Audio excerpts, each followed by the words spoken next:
Sami Roerig with us here on the Mendola Show, Titanic Swimming, senior, top of your class. Let's talk about the academic end first. That's the hardest part. How do you keep that going? I'm sure there's an element of pressure. Okay, I got to keep my grades up. I got to get those hundreds, whatever that is. But talk about that component. I feel like it's definitely I always have support from my coaches, my parents, my teachers. Everybody knows that I'm a swimmer. I've been swimming for most of my life. I've been swimming since I was 5 years old. So I've been going to school as much as I've been swimming. So it's kind of second nature to me. I've always been able to balance my academics and my schoolwork. So it's a challenge because I take challenging classes and I'm in mostly APs and honors. I have no unweighted classes this year.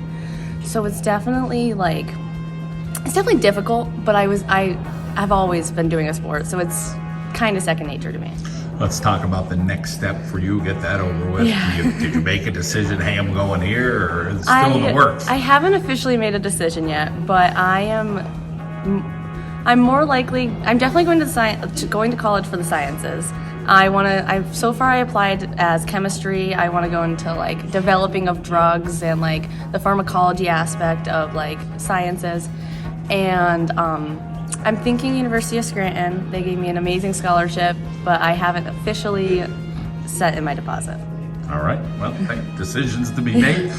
Let's talk about that family of yours. Who's in it and how they support you? So my parents are some of my biggest role models. They have always pushed me to be my absolute best I could ever be. And my sister, she swam. She was able to juggle going through she went to SEM. She went to private school work. She was able to juggle through swimming and doing all the work. And she is just, I look up to her so much. She goes to college for swim. She's a D1 athlete. So it's that has always motivated me to do my best I could possibly do.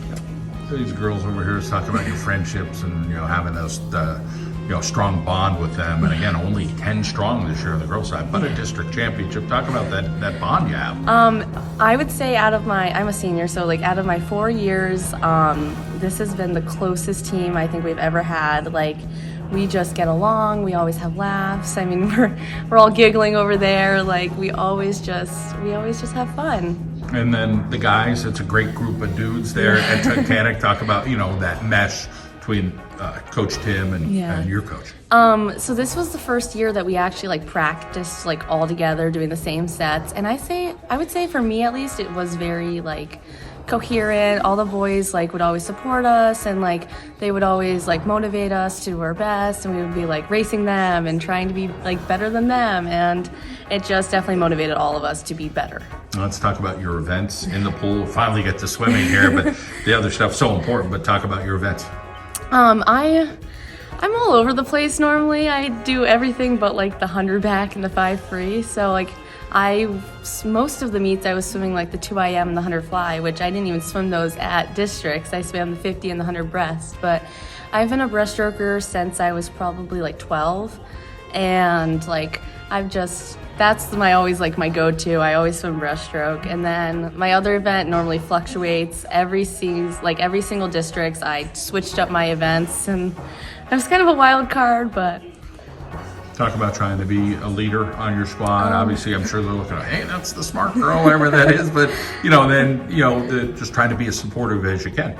I feel they make it very easy to be supportive of them. If one of them's down, it's as simple as giving a hug or just cheering them up.